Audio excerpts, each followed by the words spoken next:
విజయ సంకేతములే గలగలం రోగెను నీ కృపలో.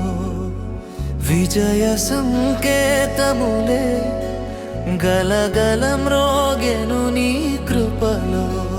పరిశుద్ధ స్థలములో ధూపవేదికవై, పరిశుద్ధ స్థలములో ధూపవేదికవై, పరిశుద్ధులలో జయధ్వనులే.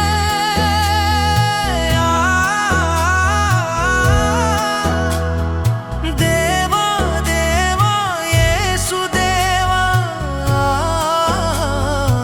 అందుకో నా స్తుతిగాన మహిమ నీకే ప్రభు. పరిశుద్ధ స్థలములో ధూపవేదికవై, విజయ సంకేతములే గలగలం రోగెను నీ కృపలో. విజయ సంకేతములే గలగలం రోగెను నీ కృపలో.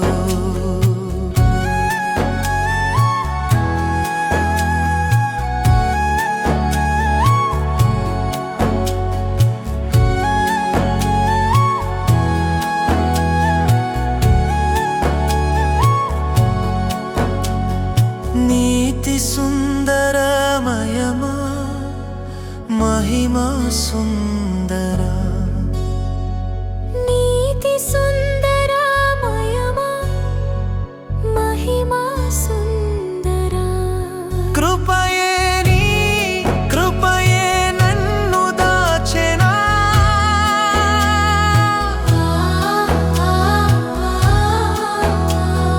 నన్ను కప్పేన ప్రభు, నన్ను కప్పేన ప్రభు, నన్ను కప్పేన ప్రభు. విజయ సంకేతములే గలగలం రోగెను నీ కృపలో. విజయ సంకేతములే గలగలం రోగెను నీ కృపలో.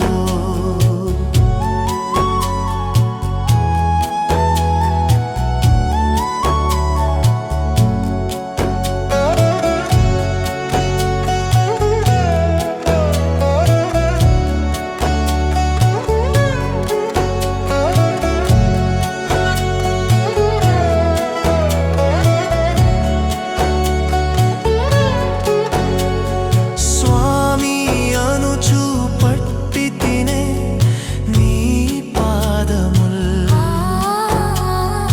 గతిలేని నన్ను శృతి చేసినావే నీ రాగమాలికనై. నే కన్నుల ధారాలలో విజయ సంకేతములే గలగలం రోగెను నీ కృపలో. విజయ సంకేతములే గలగలం రోగెను నీ కృపలో. దానియేలు గ్రంథం 9వ అధ్యాయంలో 2వ వచనం చదువుతున్నాను. అతని ఏలుబడిలో మొదటి సంవత్సరమందు దానియేలును నేను యెహోవా తన ప్రవక్తయగు యిర్మీయాకు సెలవించి తెలియజేసినట్లు యెరూషలేము పౌరుగా ఉండవలసిన 70 సంవత్సరములు సంపూర్తి అవుతున్నవని ఈ గ్రంథం వలన గ్రహించింది. ప్రార్థన చేస్తున్నాం. తండ్రి వందనములు ప్రభువా, ఎన్నోసార్లు ఈ వాక్యం విన్న వాక్యము, కానీ ఇందులో దాచబడి ఉన్న లోతైన మర్మాలు బయలుపరచండి. ఇటు సంఘములను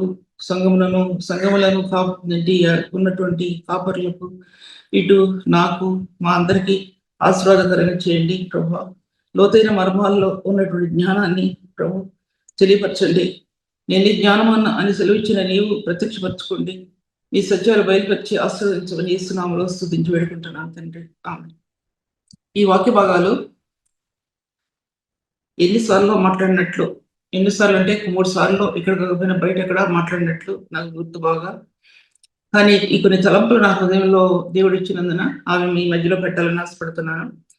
దానియేలు అనే వ్యక్తి యూదా గోత్రం నుంచి వచ్చినటువంటి వ్యక్తి. కొన్ని పాయింట్స్ వైజ్ గా చెప్తున్నాను, జాగ్రత్తగా వినండి, రాసుకోండి. యూదా గోత్రంలో నుంచి వచ్చిన వ్యక్తి, ప్రధాన యాజకుడిగా ఆ స్థానంలో నిలబడిన వ్యక్తి దానియేలు.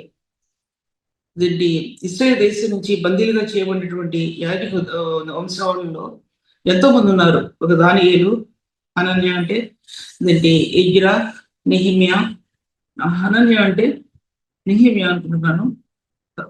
తరువాత ఎంతో మంది ప్రవక్తలు దాంట్లో తీసుకురాబడ్డారు. మద్దకే, తర్వాత మద్దకి కుమార్తె ఎస్తేరు, కూడా మీకు తెలుసు కదా, చిన్న పిల్లప్పటికన్నా ఎంతో మంది తీసుకురాబడ్డారు. కానీ ఈ యొక్క దానియేలు రాజైన దగ్గర నుంచి కొరేష్ కాలం వరకు అతను జీవించున్నాడు. దానియేలు మీరు చూడండి, మరి ఎక్కువ దాని జ్ఞాపకం రాలేదు ఎందుకని, కానీ దానియేలు నెబుకద్నెజరు కాలం నుంచి కొరేష్ కాలం వరకు కూడా జీవించున్నాడు. అన్య దేశంలో ప్రవాసి అంటే ఏమిటి, బబులోను దేశంలో ఒక ప్రధాన యాజకత్వాన్ని భరించి ప్రవాసి అంటే తనది కానటువంటి దేశంలో తను నిలబడ్డాడు. అదేవిధంగా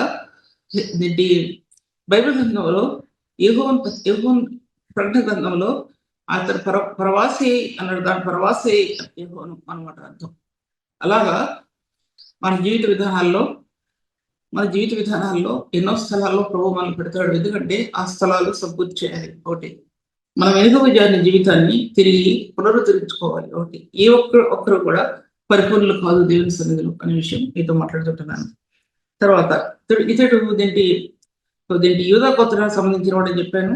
యాజక వంశావళి క్రమాల్లో ఉన్నటువంటి వ్యక్తి అంటే ఆ లిస్టులో ఉన్నటువంటి వ్యక్తి కాకపోయినప్పటికీ కూడా తిరిగి నెబుకద్నెజరు కాలంలో అతను ఎంతమంది తీసుకురాబడ్డారో ఆ స్థానాల్లో ఉన్న యాజకులకి ఇతడు ప్రధానమైన స్థానంలో ఇవ్వబడినటువంటి వ్యక్తి. ఇతనిలో ఎంత మచ్చ కానీ మరొక కానీ లేదు. ఇతనిలో చెప్పాలంటే ప్రభు కొరకు యథార్థంగా జీవించిన వ్యక్తి. చిన్న సేవకుడైనా పెద్ద సేవకుడైనా యథార్థతను కోల్పోవద్దు. యథార్థతను కోల్పోతే అందులో ఉన్నటువంటి ప్రశస్తమైన రాళ్ళు నేలపడిపోతాయి, ప్రశస్తమైన ముత్యాలు నేలపడిపోతాయి. యథార్థతను కోల్పోతే, ఒక చిన్న మాటలో ఒక వ్యక్తి యథార్థతను కోల్పోతే తన ఆత్మీయ జీవితంలో ఉన్న ప్రశస్తమైన స్థానాలన్నీ నేల కొరిగిపోతాయి అని జ్ఞాపకం చేసుకోండి. మనం అనుకుంటాం చాలాసార్లు ఇది చిన్నదే కదా అనుకుంటాం, కానీ ఆ చిన్నదానిలోనే ఉంది ప్రశస్తత. అటువంటి చిన్నవి ఎన్ని ఉంటాయో హృదయంలో కోట్ల కొలది. దానితోనే ఒక మందిరం కట్టడానికి, హృదయమైన మందిరం కట్టడానికి, బాహ్యమైన మందిరం కట్టడానికి అవి తోడ్పడతాయి. ఒక్కడి చెడులోకి వెళ్తే ఆ మందిరం నిలవడానికి సాధ్యపరచకూడదు. ఆ చెడు అంత భయంకరమైన చెడు ఈ లోపల ఉందనే విషయం నేను మీతో మాట్లాడుతున్నాను. తర్వాత దానియేలు 9:2 చదివాను నేను. ఈర్మియా 25:11 రాయబడి ఉంది. సార్ చూడండి, ఈర్మియా 25:11 12 చదువుతున్నాను నేను. 11-12 యెహోవా వాక్యం ఇదే. 70 సంవత్సరాలు గడిచిన తర్వాత వారి దోషం బట్టి నేను బబులోను రాజును, ఆ జనులను, కల్దీలను దేశం శిక్షించును. ఆ దేశం ఎప్పుడు పాడుగానున్నట్లు నియమితును. నేను ఆ దేశమును సెలవిచ్చిన మాటలను ఈర్మియా ఈ జనములన్నిటికీ వచ్చి ప్రకటింపగా ఈ గ్రంథంలో వ్రాయబడినదంతయు ఆ దేశం మీదకి రప్పించదను. ఏదైనా నేను వారి క్రియలను బట్టి వారి చేతి కార్యములను బట్టి వారికి ప్రతికారం చేయనట్లు అనేక జనములను, మహారాజులను వారి చేత సేవ చేయించుకుంటారు. ఇది బబులోను రాజు గురించి రాయబడిన దాంట్లో 70 సంవత్సరములు అన్నాడు. దాంట్లో బందీలుగా ఉంటారు. 70 సంవత్సరాల తర్వాత మందిరం కట్టబడుతుంది అని ప్రభు ముందుగానే సెలవిచ్చాడు. అది ఈర్మియాలో రాయబడి ఉంది. తర్వాత ఇంకో మాట ఏంటంటే, దానిలో ఉన్నటువంటి హ్యూమిలిటీ అంటే అసలు అంత ప్రవక్త ఇటు దేవుని సన్నిధిలో ఎలా నిలబడ్డాడంటే అది ఒక వ్యక్తి జీవితం యొక్క రహస్యం, సేవా జీవితం యొక్క రహస్యం. సేవా జీవితం యొక్క రహస్యం ఏంటంటే హ్యూమిలిటీ అంటే చాలా తగ్గింపు. ఇది పరిశుద్ధులైన ప్రభువుకి సంబంధించింది. ఈ స్థానం మన ఏ మానవుడికి కూడా సంబంధించలేదు. పరిశుద్ధులుగా ఉండటానికి ఎవరైతే పిలువబడ్డారో, సేవకి యథార్థవంతులుగా ఎలా పిలువబడ్డారో అటు వారికి సంబంధించింది ఈ హ్యూమిలిటీ అనేది. మన జీవితంలో ఒక చిన్న మాట అంటే మనం తట్టుకోలేము. మీరు కాదు, నేను కూడా తట్టుకోలేము. ఒక చిన్న మాట అంటే అది సాధకం చేస్తాం. ఎప్పుడు సాధకం చేస్తామంటే ఒక వ్యక్తి జీవితం ఎప్పుడు కూడా సంతోషంగా, ఆనందంగా గడిచిపోదు. ఒక వ్యక్తి జీవితం ఎన్నో శ్రమలకు అప్పగించబడుతుంది. చాలాసార్లు కుటుంబ వ్యవస్థలో ఒకవేళ భార్య విశ్వాసం అయితే, భర్త విశ్వాసం కాకపోతే పొడుస్తూనే ఉంటాడు మీద పోట్లు, శూలాలు పెట్టి. ఒకవేళ భార్య విశ్వాసి ఆ భర్త విశ్వాసి అయ్యి భార్య విశ్వాసం కాకపోతే తన జీవితం నరకప్రాయమే, భర్త యొక్క జీవితం నరకప్రాయమే. భర్త దైవజనుడైతే ఆ కన్నీళ్లు ఎరులే పడతాయి, భర్త దైవజనుడైతే. ఇప్పుడు లోకంలో అటువంటివి ఎన్నో చూస్తున్నాం. మా చుట్టూ ఉన్న పరిస్థితులు కానీ, సంఘ పరిస్థితులు కానీ ఎంతోమంది ఉన్నారు ఇలాగా, బాహ్యంగా కానీ సంఘంలో లేకపోవచ్చు, కానీ బాహ్యంగా కానీ సంఘంలో లేరంటని చెప్పడానికి వీలేదు, కానీ మనకు కనపడరు. బాహ్య జీవితంలో కానీ ఇటువంటి తగ్గింపు, ఇటువంటి వ్యతిరేకత సేవకుల్లో కానీ కుటుంబాల కానీ ఉంది. ఆయన ఫిలిప్పీ రాసిన పత్రిక 2వ అధ్యాయంలో ఆయన దేవుని స్వరూపం కలిగిన వాడే, దేవునితో ఉండుట సమానంగా ఉండుట ఇష్టపడలేదు. అతడు దేవుని కుమారుడుగా, చదవండి ఒకసారి లేకపోతే, అతడు దేవుని స్వరూపం కలిగిన వాడే దేవునితో సమానంగా ఉంటాం తప్పొస్తుంది మాత్రం. ఒకసారి చదవండి ఫిలిప్పీ రాసిన పత్రిక 2వ అధ్యాయము, ఫిలిప్పీ రాసిన పత్రిక 2వ అధ్యాయము 2వ అధ్యాయంలో 5వ వచనం. క్రీస్తు యేసును కలిగిన ఈ మనసును మీరును కలిగి ఉండండి. ఆయన దేవుని స్వరూపం కలిగిన వాడే ఉండి దేవునితో సమానంగా ఉండటం విడిచిపెట్టకూడిన భాగ్యం ఎంచుకొనలేదు, కానీ మనుషుల పోలికగా పుట్టి దాసుని స్వరూపం ధరించుకుని తను తాను వ్యక్తులుగా చేసుకునేను అండి. ఎంత వ్యక్తులుగా చేసుకున్నాడంటే దాసుని స్వరూపం ధరించుకుని. ఎటువంటి దేవాది దేవుడు అంటే ఆయన ఆజ్ఞలను అనుసరించి, ఆయన అడుగులను అనుసరించి, ఆయన మార్గాలను మనం నడవాలంటే చాలా శ్రమ పడాలి. చాలా ఒకసారి మానవ రీత్యా హృదయంలో శరీర సంబంధమైనటువంటి మన హృదయాల్లో కోపం వస్తుంది, చాలాసార్లు కోపం వస్తుంది. అది తగ్గడానికి ఒక రోజు పడుతుంది, లేదా కొన్ని గంటలు పడుతుంది తగ్గడానికి. ఎందుకంటే హృదయం నింద లేకుండా మన హృదయం ఉన్నప్పుడు ఎవరైనా ఒక మాట అంటే ఎవరు కూడా సహించలేరు అన్నమాట అర్థం. అలాగే ఎన్నో జరుగుతాయి విశ్వాస జీవితంలో, అయినా ఇప్పుడు చెప్పడం లేదు. కానీ అటువంటి ప్రభు ఒక వ్యక్తి దేవ సన్నిధిలో వ్యక్తి జీవించాలంటే ఆ దాసుని స్వరూపం ధరించుకోవాల్సిందే. దాసుని స్వరూపం ధరించుకున్న వ్యక్తికి అందులో మహిమాపూర్ణుడైన ప్రభు యొక్క కణజాలాలు ఆత్మకు అందుతాయి. దీన్ని సహించుకోలేకపోతే ఆ మహిమ యొక్క కణాలు ఆత్మకు అందం అనే విషయాన్ని మాట్లాడుతున్నాం. ఏంటి మహిమ యొక్క కణాలు అంటే ఏంటి? ఈ మహిమ యొక్క కణాలు అనేవి శూన్యమైన లోకంలో మహిమ యొక్క కణాలు ఈ భూలోకంలో ప్రకాశించే ఒక సబ్జెక్ట్ తీసుకున్న సబ్జెక్ట్ ఎన్లార్జ్మెంట్ ఆలోచించుకోండి. మహిమ కలిగిన కణాలు ఈ చీకటి లోకంలో, శూన్యమైన లోకంలో మహిమ కలిగిన కణాలు ప్రకాశించినప్పుడు వెలుగులో అవి నిలబడి ఉంటున్నాయి. ఆ వెలుగులో ఈ కణజాలాలు ఈ భూమి విస్తరించినప్పుడు అన్ని విధాలుగా ప్రపంచం అభివృద్ధి చెందడం మాత్రమే కాకుండా ఆయన శిలువ యొక్క యాగం ఈ ప్రపంచంలో కట్టబడాలని ప్రభు ఉద్దేశించాడు ఆదిమ కాలంలోనే. అది ప్రధానమైన యోచన. దేవుడు వెలుగుని తీసుకొచ్చినప్పుడు ఈ వెలుగు అప్పటి వరకు రానటువంటి బైబిల్ గ్రంథం అనేది ఈ వెలుగు కణాలు ఈ బైబిల్ గ్రంథాన్ని తెరిచినటువంటి మార్గాలు ఈ వెలుగులో ఉన్నాయి. ఎందుకంటే ఆయన నేనే మార్గం సత్యం జీవం అన్నాడు ప్రభు. నేనే మార్గాన్ని సత్యాన్ని జీవం అన్నాడు ప్రభు. నేనే వెలుగు అన్నాడు ప్రభు అన్నాడు ఆయన. ఆ వెలుగు నీ చీకటిని అంతం చేసింది, నీ బ్రతుకుని అంతం చేసింది, అంధకారమైన జీవితాన్ని నాశనం చేసింది. క్రీస్తు వెలుగు చూపించింది, దేవుని ఆలయంగా హృదయాన్ని కట్టుకుంది, పరిశుద్ధ జీవితాన్ని చూపించింది, ఏది మంచిదో చూపించింది, ఏది రమ్యమైందో చూపించింది, ఏది న్యాయమైందో చూపించింది, ఏది పవిత్రమైందో చూపించింది. ఇంకా పాప బ్రతుకులో కనుక ఒక వ్యక్తి జీవిస్తే కనుక అవి ఆత్మలో వర్ధన లేరని విషయాన్ని మాట్లాడుతుంది. భయంకరమైన చీకటి వెలిగించినటువంటి ఆ వెలుగు లోకంలో, ప్రపంచంలో, చీకటి గోడంలో ఉన్నటువంటి ఆ వెలుగు కణాలు ఈ భూలోకంలో విస్తరించినప్పుడు ఆ వెలుగు కణాలు ఎక్కడ పడినాయో అక్కడ జ్ఞానం విస్తరించింది, ఎక్కడ పడిందో అక్కడ సైన్స్ విస్తరించింది, ఎక్కడ పడిందో అక్కడ జీవం విస్తరించింది. ఏ హృదయంలో ప్రకాశించిందో అందులో ఆ మార్గాలు తెరవబడ్డాయి. ప్రభు యొక్క మార్గాలు నేటి కొత్త నిబంధన సంఘంలో శిలువ యొక్క స్థానాన్ని ఒక హృదయం కలిగి ఉంటే ఖచ్చితంగా ఆ హృదయంలో ఆ స్థానం నిలబడి ఉంటాయి, లేకపోతే నిలబడి ఉండవు. వ్యర్థం. నేను ప్రభువుని ప్రేమిస్తున్నాను చెప్పుకోవడం వ్యర్థం అన్నమాట మాత్రం ఇది మాట్లాడుతున్నాను. నేను ప్రభువులో ఉన్నానన్న విషయాన్ని అది చెప్పుకోవడం వృధా. నీ జీవితాన్ని గురించి, నా జీవితాన్ని గురించి ఇతరులు చెప్పాలి. మనుషులు బయట వారు చెప్పాలి మన జీవితాన్ని గురించి. మనం చెప్పుకోవటం కాదు. మన బ్రతుకేంటో, మన క్రియలేంటో, మన నడవడిక సాక్షిస్తుందండి. ముందెడితే వెనక సాక్షిస్తాయి. ఒక పరిశుద్ధుడైతే పరిశుద్ధమైన కాంతి నీ చుట్టూ అనేక ఎరువులు ఆకర్షించుకుంటుంది. ఇంకా ఈ లోకసంబంధమైన పాపములు జీవించావా, ఆ చెడు సువాసన హృదయం నుంచి, శరీరం నుంచి బయటకు తీసుకుని రాబడుతుంది అనే విషయాన్ని నేను మీతో మాట్లాడుతుంటున్నాను. దేవుని వాక్య గ్రంథంలో చూసినట్లయితే కనుక దానియేలులో ఉన్న హ్యూమిలిటీ అంటే ఎంత తగ్గింపు జీవితం అంటే అతనిలో మచ్చలేదు, పరకలేదు, ఎంతో పరిశుద్ధంగా జీవించిన వ్యక్తి దానియేలు. అటువంటి దానియేలు జీవితంలో దేవుని సన్నిధిలో ఎలా ప్రార్థించాడో అనే విషయాన్ని నేను మీతో మాట్లాడాలని తెలుస్తున్నాను. ప్రార్థన అనేది దేవుని మందిరాన్ని కట్టడానికి ప్రార్థన అనేది అది మన సొంత జీవితం మీద ఆధారపడలేదు, మన సొంత క్రియల మీద ఆధారపడలేదు. అది దేవునికి, నీకు, ఒక కాపురికి దేవునికి మధ్యలో ఉన్న ప్రేమ మాత్రమే దేవుని మందిరాన్ని కట్టడానికి దోహదపడుతుంది, లేదా దోహదపడదు. ఆ ప్రేమ లేకుండా ఒక వ్యక్తి సంఘ కాపరిగా ఉన్నతమైన స్థలాల్లో నిలబడలేరు. మీరే కాదు, ఎవరు కూడా నిలబడలేరు. ఆ ప్రేమ లేకుండా అది పరిపూర్ణత చెందింది ప్రేమ, పరిశుద్ధమైన ప్రేమ పరిపూర్ణమైన స్థానంలో నిలబడింది. దానికంటే నీ కుటుంబం విన్నది కాదు, దానికంటే నీ భార్య విన్నది కాదు, నీ భర్త విన్నైన వాడు కాదు, నీ పిల్లలు విన్నైన వాడు కాదు, గొప్పవారు కాదు. ఆ ప్రభు ప్రేమ కంటే, ఆ ప్రభు ప్రేమ నిలబడి ఉంటేనే నీ కుటుంబ వ్యవస్థలో నీ కన్నీళ్లు ఆ ప్రేమల నుండి వారి మీద పడతాయి. ఆ ప్రేమ కనుక హృదయంలో లేకపోతే సంఘ జీవితం వృధా అయిపోతే, కుటుంబ జీవితం వృధా అయిపోద్ది అనే విషయాన్ని మీతో మాట్లాడుకుంటారు. అది కలవరి ప్రేమకి. దైవకుమారుడు కలవరలో పెట్టిన ప్రాణం నీ హృదయాన్ని ఆకర్షించుకుంటేనే అంతరంగంలో దేవుని ఆత్మ నీ హృదయంలో కట్టబడతారు. 1 రాసిన పత్రిక 3:16 వచ్చింది. హృదయంలో కట్టబడుతుంది అంతరంగంలో ఉంటే.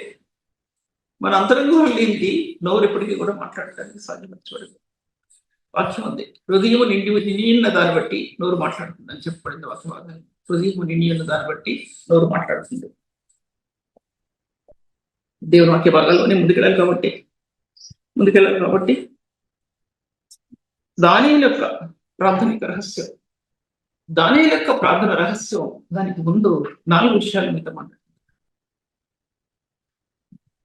దాంట్లో బైబిల్ గ్రంథంలో మోషే దగ్గర నుంచి, ప్రత్యక్ష గుడారం నుంచి అన్నీ ఉన్నా సరే 2 రాజుల గురించి మాత్రం మీతో మాట్లాడతాను. సరే, సబ్జెక్ట్ అవుతుంది కాబట్టి మొట్టమొదటిగా దావీదు దేవుని మందిరాన్ని గురించి ఎంత ఆసక్తి కలిగి ఉన్నాడో బైబిల్ గ్రంథం చెప్తుంది. ఆసక్తి తను చెప్పబడుతుంది. దేవుని మందిరాన్ని గురించి ఆసక్తి తను భక్షించిందని చెప్పబడి దేవుని వాక్య గ్రంథంలో. అటువంటి దానియేలు దేవుని మందిరాన్ని కట్టడానికి 1 దినవృత్తాంతాలు 22 అధ్యాయాలు రాయబడింది. తన కుమారుడికి ఆజ్ఞాపిస్తూ చెప్తాడు. అందరు దాంట్లో చాలా మంచి పాయింట్స్ ఉన్నాయి. దాంట్లో తను సంపాదించినటువంటి వెండి కానీ, బంగారం కానీ, ఇనుము కానీ, ఇత్తడి కానీ, విలువైన రాళ్ళు కానీ రిఫరెన్స్ ఉంది. ఇప్పుడు చెప్తే తీస్తే మళ్ళీ టైం అవుతుందని మీకు తెలుసు కాబట్టి 1 దినవృత్తాంతాలు, ఒకవేళ దినవృత్తాంతాలు కాకపోతే 1 దినవృత్తాంతాలు 22 అధ్యాయంలో అంటాడు, నా కుమారుడైనటువంటి సొలొమోను అంటాడు. ఆ జనులకి అందరికీ నిలబడి మాట్లాడుతూ అంటాడు, ఇన్ని మణుగుల బంగారాన్ని సంపాదించాను, ఇంత విత్తుని సంపాదించాను, లక్ష మణుగుల ఇనుములు సంపాదించాను, ఎన్నో ప్రశస్తమైన రాళ్ళను సంపాదించాను అంటాడు. దాంట్లో ఎన్ని నా దేవుని మందిరం మీద మక్కువ చేత అన్నాడు. నా దేవుని మందిరం కొరకు మక్కువ చేత. ప్రభు యొక్క ప్రేమ నీ హృదయంలో ఉంటే ఆ ప్రేమ నేను బలవంతం చేస్తుంది సేవకి. దానికి ఎదురు ఎన్నో వస్తాయి. నీ శరీరమే అడ్డొస్తుంది, అనారోగ్యాలు అడ్డొస్తాయి, ఇతరుల మాటలో నిన్ను కుంజించి వస్తాయి, లేకపోతే సోలాలు పుచ్చుకుంటే ఇతరుల మాటలో నీ ఆత్మీయ జీవితాన్ని, ఉన్నతమైన వాళ్ళు నిన్ను ఆత్మీయ జీవితాన్ని చూస్తారు. ఎలా చూస్తారంటే చెడులో చూస్తారు. కానీ ప్రభువే యేసు తన త్రాసులో చూస్తాడు. అంటాడు, ఏవు ప్రభువా, నన్ను తుయ్యి, నీ త్రాసులో ఒకసారి తుయ్యి ప్రభువా. యథార్థవంతుడే నేను నీ సన్నిధిలో ఎలా నిలబడ్డానో ఒకసారి నన్ను చూడు. ఒకసారి యథార్థవంతుడే. సవాల్ చేయగలరా ఎవరన్నా ఆ మాటకి? సవాల్ చేయగలరా ఎవరన్నా ఆ మాటకి? ఒక మాట అడుగుతున్నాను. నేను యథార్థవంతుడిని. మన ఆత్మీయ జీవితంలో కానీ, కుటుంబ వ్యవస్థలో, సంఘ వ్యవస్థలో, నిత్య జీవితంలో యథార్థవంతుడిని అనే మాట ఇచ్చికి అంటాడు. ప్రభా, నీ సన్నిధిలో యథార్థవంతుడిని, నీ సత్యం అనుసరించి నేను ఎలా నడుచుకున్నాను ప్రభా. దావీదంటున్నాడు, ఎంత యథార్థపరుడే అని కీర్తనల గ్రంథంలో రాయబడ్డాయి. 132 లేకపోతే కీర్తనలు రాయబడ్డాయి. యథార్థవంతులకు కలుగు ఆశీర్వాదాలు దాంట్లో రాయబడ్డాయి. చాలా ఉన్నాయి దాంట్లో. అవి చదివినప్పుడు ఎన్నోసార్లు చదివాను. అది చదివినప్పుడు నా కళ్ళ వెంట నీళ్ళు తిరుగుతాయి. ఎందుకంటే నేను యథార్థవంతురాలనని ఈ సన్నిధిలో నేను చెప్పుకొని అవసరం లేదు.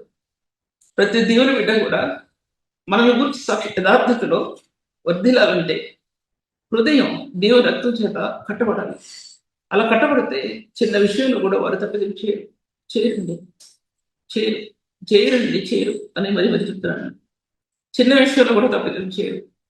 నీ హృదయాలోచనలు అంతరంగంలో ఒకటి బయట ఒకటి అయితే నీ హృదయంలో యథార్థతను కోల్పోయినట్టు. నీ హృదయంలో పవిత్రమైన స్థానం లేకపోతే నీ హృదయం యథార్థతను కోల్పోయినట్టే. దేవునికి గుణగణాలు నీ ఆత్మను స్వాధీనపరచుకోవడానికి సాధ్యపరచబడదు. దేవునికి గుణగణాలు, ప్రశస్తమైన గుణగణాలు, రత్నాలు, ముత్యాలు లాంటి గుణగణాలు తను సంపాదించాడు దేవుని మందిరం కోసం. నువ్వు దేవుని మందిరం కట్టడానికి అవి సంపాదించాలి నీ ఆత్మలో. నీ ఆత్మలో అంటే నేను మీకు చెప్పడం లేదు, నాకు చెప్పడం లేదు, అందరికి సంబంధించింది ఇది, జనరల్గా వాక్యం ఇది. అవి సంపాదించాలండి. ప్రశస్తమైన రాళ్ళు అవి కూడా చెప్పలేను, చెప్తే అదే సబ్జెక్ట్ అయిపోతాయి. ఒకటి చెప్తున్నా, ప్రశస్తమైన రత్నాలు అన్నాడండి. దాంట్లో ప్రశస్తమైన రత్నాలు అంటే రాళ్ళు అంటే అర్థం ఒక రాళ్ళ గురించి చెప్తే ఎన్ని చెప్పాలంటే నేను అని చెప్పాలి. ఈ రాళ్ళు చూసినట్లయితే గనక ఏంటి యెషయా 54 అధ్యాయాలు రాయబడ్డాయి.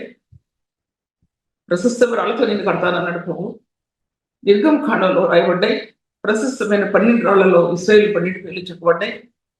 తర్వాత ప్రకటన గ్రంథంలో రాయబడ్డాయి 12 రాళ్ళు పేర్లు ఉన్నాయి కదా, అవే పేర్లు నిర్గమకాండం, అవే పేర్లు 54 అధ్యాయంలో పేర్లు రాకపోయినా దాంట్లో రాళ్లలో అది దేవుని హృదయాన్ని కట్టడానికి, పరిశుద్ధుల హృదయాలు కట్టడానికి ప్రయాసపడి గాలివాన చేత కట్టబడి ఆదరణక యునదాన నీలాంజులతో నీ కట్టుదును, నీరులతో నీకు నాదులు వేదును, ప్రశస్తమైన రత్నములతో నీకు సరిహద్దులు ఏర్పరచు. రత్నాలతో నీకు ఒక రత్నం కాదు, ఒకటే కాదు, రత్నాలు. ఒకప్పుడు రత్నం అంటే ఎరుపొందుకునేవాడు, కానీ ఎన్నో రత్నాలు, నిరరత్నాలు అవి. ఒక దాని గురించి చెప్తున్నా మీకు, అంత సబ్జెక్ట్లోకి వెళ్ళలేను. పరమగీతాల్లో రాయబడింది నీలరక్త ఖచ్చితమైన ఆయన శరీరం అన్నాడు అక్కడ. దాంట్లో నీ హృదయంలో ఈ నీలరత్నాలు లభిస్తే నీ హృదయం దంతం పరిగా కనబడుతుంది. అది క్రీస్తు యేసు యొక్క దంతం పరిగా కనబడుతుంది. అది యథార్థమైనదిగా తీర్చిదిద్దాడు ప్రభు, కల్మషం లేకుండా తీర్చిదిద్దాడు. క్రీస్తు యేసు యొక్క నిర్దోషమైన హృదయం నీ ఆత్మ లభిస్తుంది. ఆ నిర్దోషమైన ప్రేమ చేత నేను అలంకరిస్తాడు ప్రభు. ఆయన మహిమా కిరీటాన్ని నీ తల మీద పెడతాడు. కరుణా కటాక్షాలతో నేను నింపుతాడు. నీ ప్రేమ, పరిశుద్ధుని ప్రేమ నీ హృదయంలో రూపాంతరం చెందుతుంది. పలు విధములైనటువంటి మార్గాల్లో రూపాంతరం చెందుతుంది పరిశుద్ధమైన ప్రేమ. ఆ పరిశుద్ధమైన ప్రేమలో ఫలం ఉంటుంది. ఆత్మకి విద్యుత అనుభవాలు ఉంటాయి. పరిశుద్ధమైన ప్రేమ శ్రేష్టమైన ఈవుల ఎద్దకు నేను తీసుకెళ్ళి ఆ ఈవులు నీకు ఉచితంగా ఇస్తాడు దేవుడు. నీ చేతిలో ఉన్న చిల్లి గొవ్వ, నీ చేతుల్లో ఉన్నటువంటి 100 రూపాయలు, ఆ ప్రశస్తమైంది ఒక 100 రూపాయలు నీ జీవిత కాలంలో 1000 రెట్లు అధికం చేస్తాడు. జ్ఞాపకం చేసుకోండి, విషయాన్ని రాసుకుని అక్కడ పెట్టుకోండి. ఎందుకంటే నేను ఈ సేవలో రాక మునుపు పిల్లలు చిన్నోళ్ళు సేవ చేస్తున్నాను. ఎప్పుడు చేస్తున్నాను సేవ అనేది 17-18 సంవత్సరాల నుంచే సేవలో ఉన్నాను. నేను సేవలో ఉన్నానంటే చిన్నదాన్ని కాబట్టి చిన్నవి రాతలు, చిన్న పద్యాలు, చిన్న కవితలు అప్పటి నుంచి ప్రారంభించాను. నేను ఎందుకు ప్రారంభించా? నా ఆత్మ నా ప్రభువును కనుగొంది. అది నిదర్శనం బైబిల్ నా చేతిలో ఉంది. నా ఆత్మ నా ప్రభువును కనుగొని హృదయంలో ఆయన రక్త ముద్ర, నా హృదయంలో ఆయన పరిశుద్ధ నేత్రాలు నా హృదయంలో నిలబడి అనే సంగతి అప్పుడు తెలిసిన. అప్పుడు జీవిత విధానంలో హృదయం పరిశుద్ధ రీతిగా తీర్చిదిద్దబడినప్పుడు ఎక్కడ చిన్న మలినం కూడా అందులో పడటానికి నా ఆత్మ ఒప్పుకోలేదు, నా హృదయం ఒప్పుకోలేదు. యథార్థమైన రీతిగా మీతో మాట్లాడుతున్నాను. బైబిల్ చదువుతున్నప్పుడు దానిలో వివరణలో ఆత్మలో అప్పుడే అర్థమైపోయే, ఇప్పుడు అర్థం కాదు. అలాగే దేవుడు సంవత్సరాలు గడిచే కొలది ఈ సేవలో నేను నిలబడతానని నేను అనుకోలేదు. ఇక్కడ సేవలో నిలబడి మీకు బోధిస్తానని నేను అనుకోలేదు. కానీ సత్యం కోసం నిలబడటంలో నా హృదయం దేవుని దగ్గర అంగలార్చిందని చెప్పాలి. సత్యం కోసం అనే కాదు, యథార్థత కోసం అనే కాదు, పరిశుద్ధత కోసం నా దేవుని సన్నిధిలో నా హృదయం వేదన పడసాగింది. ఒక వ్యక్తి వేదన పడిన హృదయానికి తప్పకుండా ఆ జీవితం ఆయన వారికి ఇస్తాడు. వేదన పడినటువంటి హృదయానికి మీద బొబ్బు నిలవదు. యెషయా గ్రంథం 3 అధ్యాయాలు 11 అధ్యాయం 10 అధ్యాయం వేదన పడినటువంటి దేశంలో మొబ్బులు నిలవవు. అంటే డార్క్నెస్ రాదు, ఎటువంటి రాదు. వేదన పడిన స్థానాల్లో పరిశుద్ధాత్మ దేవుని యొక్క కన్నీరు నిలబడి ఉంటుంది. అక్కడ ప్రధాన యాజకుడైన ప్రభు యొక్క మార్గాలు వేదన పడిన స్థానాల్లో నిలబడతాయి. వేదన పడిన స్థానాల్లో రోమిల పత్రిక 8వ అధ్యాయం అందులో చెప్పసఖ్యం కాని మూలులతో ప్రార్థన అనుభవాలు ఆ వేదన పడిన హృదయాన్ని అందిస్తాడు. చెప్పసఖ్యం కాని మూలులతో అంటే ఒక్కొక్క మూలుగు అందులో ఉన్న పోటు ఏ వేదనతో ఆ సహోదరుడు ప్రార్థిస్తున్నారో అది కలవరి స్థితిలో కోణానికి తాగుతుంది. వేదన యొక్క రహస్యం. ప్రధాన యాజకుడైన యేసు ఆకాశ మండలం గుండా వెళ్ళిన ప్రధాన యాజకుడైన యేసు ఆ మార్గాల్లో నీ కన్నీరు అక్కడ తాకుంది. లేకపోతే సేవలో బలంగా ఉండలేరు ఎవరు కూడా. బలంగా సేవ ప్రతిష్ఠించబడదు, కొనసాగించలేరు ఎవరు కూడా. ఇంత బలమైన నేను ముందుకు వెళ్ళిపోతాను, ఎందుకంటే వాక్యం చెప్పలేకపోతున్నాను. దాంట్లో ఈ 70 సంవత్సరాలు ఎప్పుడు పూర్తయినాయి అంటే పారసీకపు రాజు అయినటువంటి కొరిష్ కాలంలో అప్పుడు ఆ కాలంలో 70 సంవత్సరాలు పూర్తయినాయి. నెబుకద్నెజరు కాలం నుంచి కొరిష్ కాలం వరకు దానియేలు జీవించాడు. దేవుడు అక్కడ పెట్టాడు రాజమందిరంలో. ఆ స్థానాలు అతనికి లభ్యమని రాజమందిరంలో.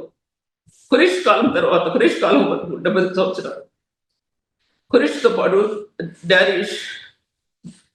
కొరిష్తో పాటు దర్యావేష్ కూడా సమకాలికులు. దానియేలు సమకాలికుడైన వయసులో చాలా పెద్దవాడు. తర్వాత మొర్దెకై, ఎజ్రా, నెహెమ్యా వీళ్ళందరూ సమకాలికులైనా సరే దానియేలు అందరికంటే చాలా వృద్ధుడు అనే విషయం చెప్పబడింది. 70 సంవత్సరాలు పూర్తయ్యేపాటికి అప్పుడు కొరేష్ రాజ్యం వెళ్తాడు. మాదీయుల రాజు అయిన కొరేష్. అది మరి దానియేలు గ్రంథంలో, ఇశ్రాయేలు గ్రంథంలోనూ రాయబడి ఉన్నాయి. పుస్తకాల్లో రాయబడి ఉన్నాయి. అప్పుడు 70 సంవత్సరాలు పూర్తయిపోయింది. దానియేలు హృదయం ఎక్కడ ఉందంటే మందిరం మీద ఉంది ఆసక్తి. మందిరం కట్టాలి. ఫస్ట్ మీకు దావీదు గురించి చెప్పాను. దావీదు గురించి అప్పుడు దావీదు నడిచిన మార్గాలు 8 మార్గాలు. దావీదు నడిచిన పాయింట్ చెప్తున్నాను, మీకు అర్థం చేసుకోండి. దావీదు నడిచిన మార్గాలు 8 మార్గాలు. 8 లోయలు రాయబడింది బైబిల్ గ్రంథంలో. 8 పరిమళం. దాంట్లో కస్తూరి పుష్పాలు ఉన్నాయి. దాంట్లో చాలా రేర్ అవి కస్తూరి పుష్పాలు. ఒకసారి చెప్పాను కానీ నాకు జ్ఞాపకం రావట్లేదు. ఆ సుగంధం సామాన్యమైన సుగంధం కాదు. ఎక్కడో ఎడారుల్లోనూ పెరుగుతాయి. ఒక వ్యక్తి జీవితం, ప్రభు కలిగిన జీవితం, ఎడారిలో ఆ సుగంధం రావాలి. ఎడారిలో ఆ సుగంధం తీసుకురావడాలి. నీళ్లు లేని చోట, వర్షం లేని చోట, చెట్టు లేని చోట, ఏమి లేని ఎడారి స్థలాల్లో ఆ సుగంధం, ఆ నీరు పడి అక్కడ మొక్కలు మరవాలి. అది సేవా జీవితం రహస్యం. దేవుడు నాకు ఏమి ఇవ్వలేదంటే కుదరదు. చాలాసార్లు మీకు చెప్పాను నేను. మా హస్బెండ్ ఒక మినిస్టర్ దగ్గర పిఏగా పనిచేస్తున్నప్పుడు సామాన్య అందరూ ఏం తెలుస్తారంటే ఎన్ని లక్షలో ఎన్ని సంపాదించాడు అనుకుంటారు. సహజంగా అందరూ హ్యాండ్ చేసేవారు. ఎందుకయ్యా డబ్బంతా దాచిపెట్టుకుని అలా అంటారు. గుడ్డెలో నాకు పోటు వచ్చేది మాట ఏంటంటే, ఎందుకయ్యా నీకేంటి బోల్డ్ డబ్బు అంటుంటే నా హృదయంలో కళ్ళ నీళ్లు కాలి ఏంటి ఇలా మాట్లాడుతున్నారు అనుకుని కూడా తను కూడా నవ్వి ఊరుకుండేవారు. ఏంటి మాట్లాడుతున్నావు కూడా అనేవారు కాదు, నవ్వుతూ ఉండేవారు. దానికి కూడా చాలాసార్లు చెప్పారు మీకు. నేను మళ్ళీ చెప్తున్నాను. ఇప్పుడు నేను అన్నాను, ఈ రోజు ఇంట్లో కోరలేదు ఏమి, నాకు కొంచెం డబ్బులు కావాలండి ఇవ్వండి అంటే నా ఇంట్లో చూసి పరిస్థితి పడేశారు మీద. అందులో 100 రూపాయలు. ఒక మినిస్టర్ దగ్గర పనిచేసే ఒక సేవకుని దగ్గర, పిఏ దగ్గర 100 రూపాయలు ఉన్నాయండి. 100 రూపాయలు. వాళ్ళు ఎంత ఏడ్చారంటే ఆ రోజు. డబ్బులు లేవు అని అడవలేదండి. తన జీవితంలో ఎంత శ్రమపడుతున్నారు కదా కుటుంబం కోసం అనుకున్నాను. తర్వాత పెద్ద బాబు ఇంజనీరింగ్ పాస్ అయ్యి ఇక్కడ 27,000 రూపాయలు ఫస్ట్ ఇయర్లోని పాస్ అయిన 1 సంవత్సరం ఖాళీగా ఉన్నాడు. 27,000 జీతం చేతికి వచ్చింది. అలా దేవుడు స్టెప్ బై స్టెప్ తీసుకొచ్చాడు. మీకు వివరిస్తున్నాను. నీ కన్నీరు నదీ ప్రవాహ జలాల వలె నేల మీద కాదు, పరిశుద్ధుని పాదాల మీద కారాలని. అప్పుడు నీ హృదయం ఎంత ఎత్తపడుతుందో నీ కుటుంబం అంత ఎత్తపడుతుంది. ఒకడి మీద స్థిరపడితే కుదరదు, ఒకళ్ళు చూచి ఒకళ్ళని హీనపరిస్తే కుదరదు, ఇతరుల ఆత్మీయ జీవితాన్ని గురించి చెడు మాట్లాడితే కుదరదు. యథార్థ హృదయం లేకుండా, పరిశుద్ధ స్థానం లేకుండా దేవుని మందిరాన్ని కట్టడం అస్సలే కుదరదు. అది పడిపోతుంది, అది పడిపోదు, అది పైకి రాదు. పైకి రాదండి. పరిశుద్ధ జీవితం రహస్యం తెలియకుండా దేవుని మందిరాన్ని కట్టడానికి ప్రయత్నిస్తే దాని చుట్టుకుంటే సాతాను కార్యాలన్నీ కూడా చుట్టుకుంటే జాగ్రత్త అనేది దేవుని వాక్యం చెప్తుంది. అది నేను చెప్పడం కాదు, అది నేను చెప్పడం కాదు. అర్థం చేసుకోండి. తర్వాత దానియేలు గురించి చెప్పక ముందు దావీదు గురించి చెప్పాను. తర్వాత సొలొమోను గురించి చెప్తున్నా. ఇన్ని చేశాడు సొలొమోను, అందరూ తెలుసు. ఆ చెడుదంతా ఇక్కడ మీకు చెప్పేదానికంటే తిరిగి తను ఎలాగా తన జీవితం పైకి లేపబడిన విషయాన్ని మీతో మాట్లాడుతుంటున్నా. తన రాజ్యానికి వచ్చిన కొత్తలోని దేవుని మందిరాన్ని కట్టడం, దేవుని మందిరాన్ని నిర్మించి ఎలా కట్టాడు దేవుని మందిరాన్ని మీ చదివే అర్థం అవుతుంది కదా, అవన్నీ చెప్పడం కుదరదు కదా. దేవుని మందిరం కట్టిన తర్వాత మందస్థానం తెచ్చి దాంట్లో లోపల తీసుకొస్తాడండి. దేవుని మందస్థాన్ని సియోనులో ఉన్నటువంటి దేవుని మందస్థం అది ఎక్కడో స్థాపిస్తారు. ఆ మందస్థానం తీసుకొచ్చి ఆ మందిరం సియోన్లో మందిరాన్ని కట్టి దాంట్లో పెడతాడండి. దావీదు కాలంలో ఉన్నటువంటి మందిరం అంటే ఆ మందస్థాన్ని దాంట్లో పెట్టిన తర్వాత ప్రార్థన చేసి ఆకాశం వైపు చేతులెత్తి ప్రార్థన చేస్తాడండి. ఇటువంటి ప్రార్థన చేస్తాడంటే సేవకుడు చేసినప్పుడు దేవుని యొక్క మహిమ ఆ మందిరంలో ప్రవేశించినప్పుడు యాజకులు అక్కడ నిలవలేకపోయారు. ఒక సేవకుని యొక్క తగ్గింపు జీవితంలో దేవుని యొక్క మహిమ ప్రకాశిస్తుమా, క్రీస్తు రక్తం ఛాయలు నీ హృదయంలో లేకపోతే సైతాను అనుగుణ్యంగా దాని మార్గం నడుస్తారు అంతే. దేవుని సంఘాన్ని నిర్లక్ష్యం పెట్టి, దేవుని సంఘాన్ని పాడు చేసి తన సఖీయమైన ఆలోచనతో నడుచుకుంటూ అపరిశుద్ధమైన జీవితంలో జీవించడానికి ఇష్టపడే సేవకుల్ని ఎంతోమంది చూస్తారండి. నేను ఎంతోమంది చూస్తారు. దేవుని మందిరం కట్టడం కాదు, తన సఖీయమైన ఆలోచనలతో నెరవేర్చుకోవడానికి ఎంతోమంది సేవకులు అనుకునే వారు పడిపోయిన వారిని ఎంతోమంది చూశారండి. లేకపోతే ఈ వాక్యం నుంచి మీ అయ్యలో నేను చెప్పలేను. ఆ దేవుని మందిరాన్ని కట్టడానికి ఎంత ప్రయాసపడతారో నీ కుటుంబం అంత ఆశ్రయించబట్టడం చూస్తావు, నువ్వు ఆశ్రయించబట్టడం చూస్తావు, నీ పరిచర్య ఆశ్రయించబట్టడం చూస్తావు. ప్రభువుని ఎంత ఘనంగా ఇచ్చావో నిన్ను దేవుడు ఎంత ఘనంగా ఇచ్చాడు. తగ్గింపు జీవితంలో ప్రభువును ఎంత ఘనంగా ఇచ్చావో ఆ మహిమాయుక్తమైన స్థానాలు నీ హృదయంలో పెట్టడానికి అంత ఘనంగా నిన్ను ఎంచుకుంటాడు. ఆ మహిమాయుక్తమైన స్థానాలంటే నేను ఎలా చెప్తాను? ఆ మహిమాయుక్తమైన స్థానాలంటే మీకు ఎలా చెప్తానంటే, నేను ఒకటి కాదు, రెండు కాదు, మహిమాయుక్తమైన స్థానాలంటే మహిమాయుక్తమైన స్థానాల్లో పరిశుద్ధుని యొక్క ముఖం వచ్చేస్తుందో దాచిపెట్టబడింది. పరిశుద్ధుని యొక్క ముఖం వచ్చేస్తుంది అంటే దాచిపెట్టింది. ఈ లోకాన్ని సృష్టించినటువంటి దేవుడు, సర్వలోకాన్ని సృష్టించినటువంటి టైం అయిపోతుంది. సర్వలోకాన్ని కూడా సృష్టించినటువంటి దేవుడు ఆయన భూలోకంలో వెలుగులో మహిమ కలిగిన స్థానం ద్వారా పరిశుద్ధ సంఘాన్ని కట్టడానికి ఇష్టపడ్డాడండి. ఆ వెలుగులో ఎలా ప్రకాశించింది అనేది పాత నిబంధనలో రాయబడలేదు, కానీ డేట్స్ నూతన నిబంధనలో అపోస్తలుడైన పౌలు పాపాత్ముడైన మనిషి వారు ఎవరు లేరు. ప్రభు దర్శించినప్పుడు పునరుత్థాన మహిమలో ఆది కాండంలో వెలుగులో పునరుత్థాన మహిమలో చూచినప్పుడు అతనికి అర్థమైందండి, నువ్వు రక్షించబడితే నీ రక్షణ కాంతిలో ప్రభు యొక్క రక్తంలో ఆ మహిమైన వెలుగు, ఆ మహిమాయుక్తమైన వెలుగు నీ ఆత్మలో ప్రకాశిస్తుంది. అప్పుడు అర్థం అవుతుందండి. బైబిల్ గ్రంథం చచ్చిపోయినా సరే చచ్చిపోతావు కానీ దేవుని విడిచిపెట్టావు, అదనమాట. అందుకోసం ఆ దినాలు ఎంతోమంది హస్తసాక్షి అయిపోయారు. దానికి కనుగొని ఎంతో మంది హస్తసాక్షులు అయిపోయారండి. తమ ప్రాణాలు విడిచిపెట్టిస్తారు. అటువంటి సేవ చేశారంటాడు. ఎందుకంటే సజీవుడైన ప్రభు అందు విడిచిపెట్టేసేసి ఇప్పుడు ఈ దినాల్లో ఎంతో మందిని చూస్తున్నానండి. సేవను విడిచిపెట్టేసేసి కుటుంబం కోసం ప్రయాసపడి వాళ్ళు బాగుంటారు అనుకుంటున్నారా? ఏమో దేవుడు దయచేస్తే బాగుంటారేమో, కానీ దేవుని సేవను విస్మరిస్తే కనుక వారి జీవితంలో ఉన్నతమైన మహిమాయుక్తమైన స్థానాలు కోల్పోతున్నారని వాళ్ళకి తెలియదు. అసలు మహిమాయుక్తమైన వెలిగే తెలియదు. ఇంకా స్థానాసం ఏంటి? అంతరాత్మలో పరిశుద్ధ రక్తం యొక్క విలువ లేదు. ఇంకా ఈ మహిమైక స్థానం తగ్గింపు జీవితమే లేదు ఎంతో మందిలో. విలువైన అత్యధికమైన విలువను ఆపాదింపజేసిన ప్రభు యొక్క స్థానం ఒక హృదయంలో ఉందా? ఒక హృదయంలో ఉంటే నేటి సంఘ జీవితం ఎందుకు ఎలా ఉంటుంది? సరే, రెండోది చెప్పాను మీకు నేను, అది దాంట్లో చదివాను కానీ రిఫరెన్స్ చెప్తే 10 నిమిషాలు అయిపోద్దని. అది 1 రాజుల సొలొమోను యొక్క ప్రార్థనలో దేవుని మహిమ దిగి వచ్చిందని. అది నూతన నిబంధనలో ఒక వ్యక్తి చెప్పసఖ్యము కాని మురులతో వేదన పడిన హృదయంలో ఆ మహిమాయుక్తమైన వెలుగు నీ ఆత్మలు ప్రకాశించడం నువ్వు చూస్తావు, ఇతరులు నీ ఏంటి చూస్తారు, ఎందుకు చూస్తారండి?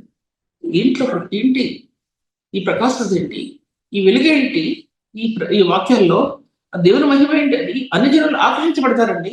అన్ని జనులు ఆకర్షించబడట్లేదు, సంఘం ఆకర్షించబడట్లేదు, ఏది ఆకర్షించబట్టాల?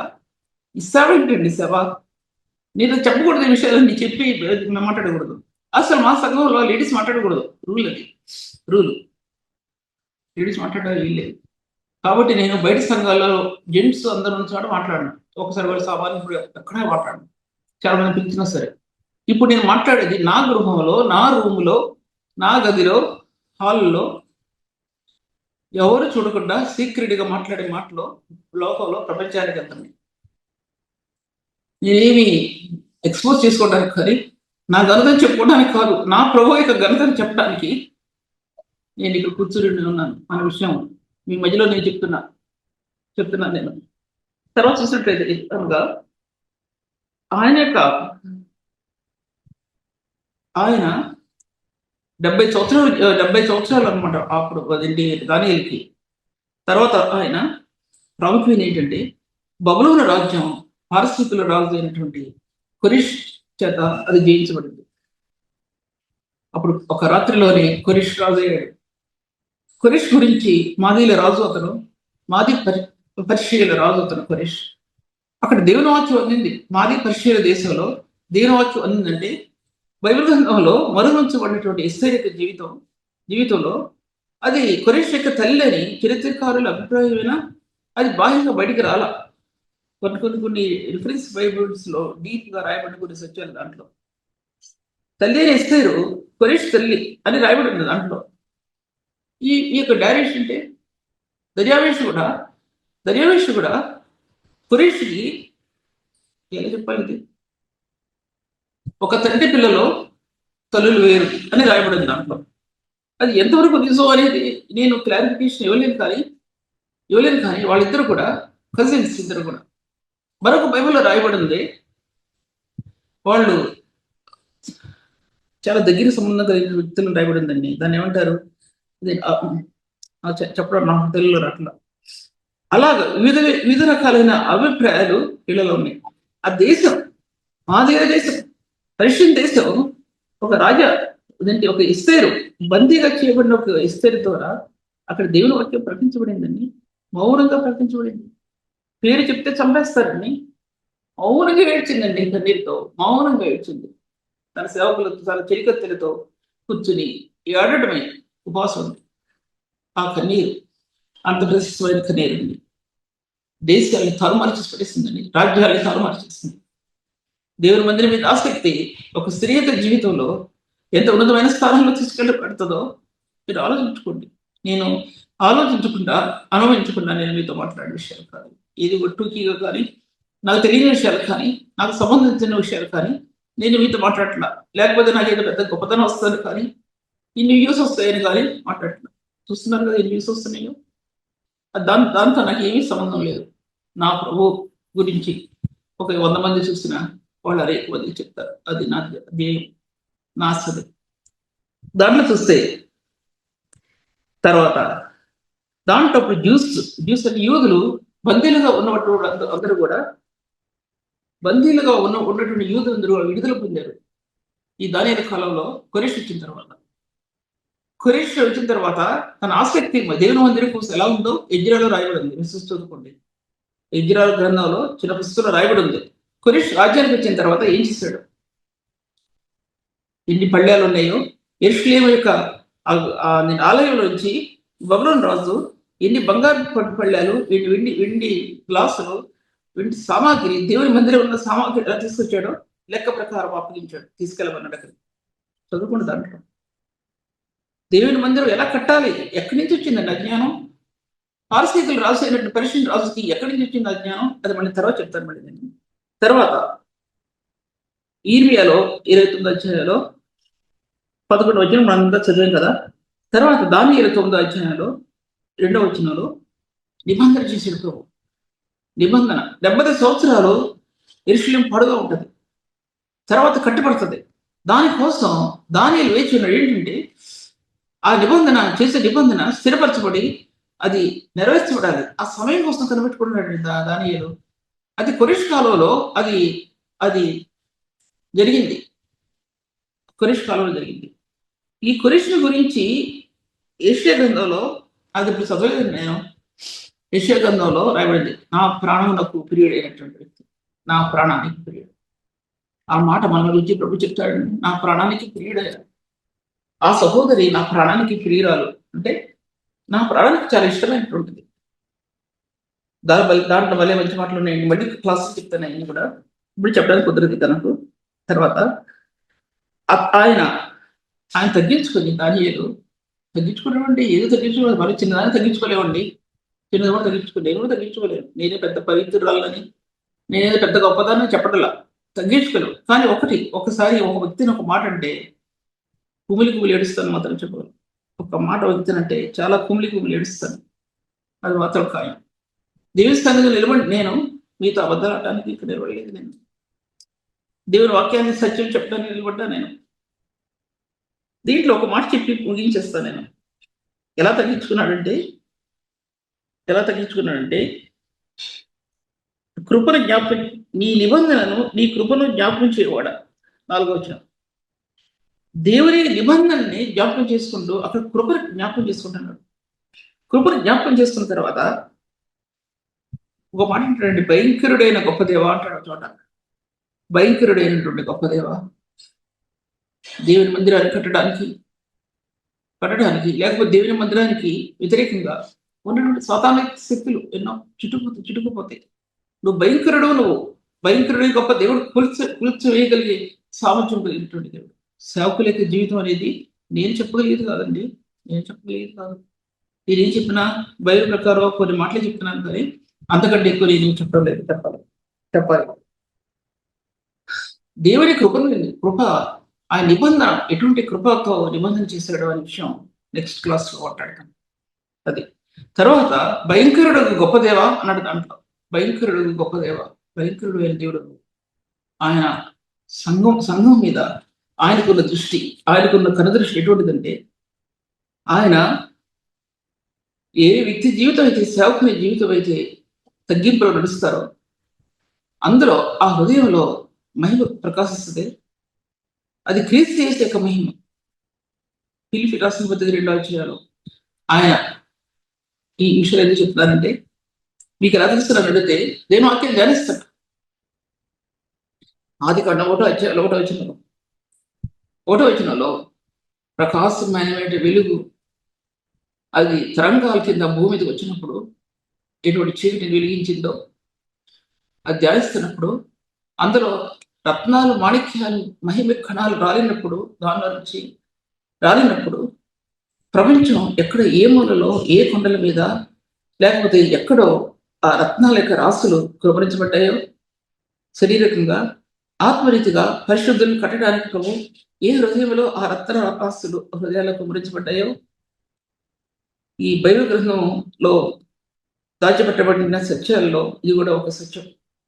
అది ప్రకాశించే దేవుని యొక్క మహిమ నీ హృదయంలో, పరిశుద్ధ హృదయంలో ప్రకాశిస్తుంది, పాపంలో ప్రకాశించదు. పాపం ఉన్నంత స్థలం వరకు కూడా ఆ మహిమ యొక్క కణాలు నీ ఆత్మలో ప్రవేశించవు. ఎప్పుడైతే పరిశుద్ధ జీవితానికి నీ హృదయం అంగలారుస్తుందో, అందులో క్రీస్తు యొక్క మహిమ నేత్రాలని నీ ఆత్మ చూస్తుంది, కనుగొంటుంది.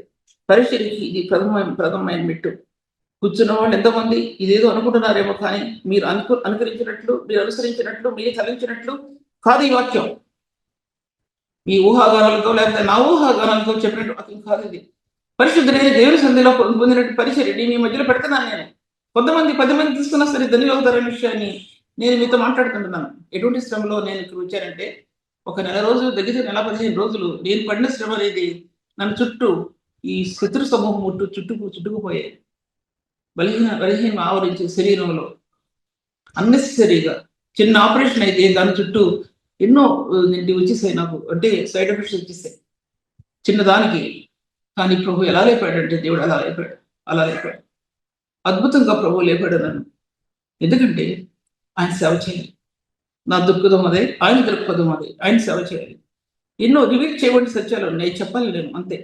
అవి సంఘాలకు తెలియజేయాలి, సేవకులకు తెలియజేయాలి, పరిశుద్ధులకు తెలియజేయాలి. అది నా ఆశ. ఏం చేస్తాను మరి, రేపు చెప్తాను మళ్ళీ విషయాలన్నింటినీ కూడా. రేపంటే వచ్చే శుక్రవారం చెప్తాను. దేవుడి వాక్యాన్ని చేయించిన కదా. పరిశుద్ధాత్మ దేవుడు తండ్రి నీ పొందనములు ప్రభా. ఎంత చెప్పినా సరే తరగని వాక్యం, ఎంత బోధించినా సరే తీరని వాక్యం. ఎంత ప్రభా ఇతరుల హృదయాలకి నీ సంపదనివ్వాలన్నా అది అది అది తీరలేదు ప్రభా. ఆ సంపద కొట్లుగా ధననిధులుగా దాచబడిన నీ వాక్యం యొక్క మార్గాలు, నీ వాక్యం యొక్క కొట్లు ప్రభా, అవి పర్వతాల్లాగా ఉన్నాయి, అవి కొండల్లాగా ఉన్నాయి ప్రభా. వాక్యాన్ని వెతుక్కోకుండా నాయన నీకు పరిశుద్ధమైన గుణగణాలు ధ్యానించడం ద్వారా, ఆత్మ పొందుకుంటే ద్వారా ఆత్మ యొక్క జీవిత యొక్క రహస్యం వెల్లడపరిచావు ప్రభా నువ్వు తండ్రి. ఈ బిడ్డలందరినీ ఆశీర్వదించి ప్రభావ మీరు ఘనత పొందమని తండ్రి ప్రార్థన అంగీకరించమని, ఈ వాక్యాన్ని ఆశీర్వాదకరంగా చేయమని, నాకు ఆశీర్వాదకరంగా చేయమని యేసు నామములో స్తుతించి వేడుకుంటున్నాను తండ్రి. ఆమేన్.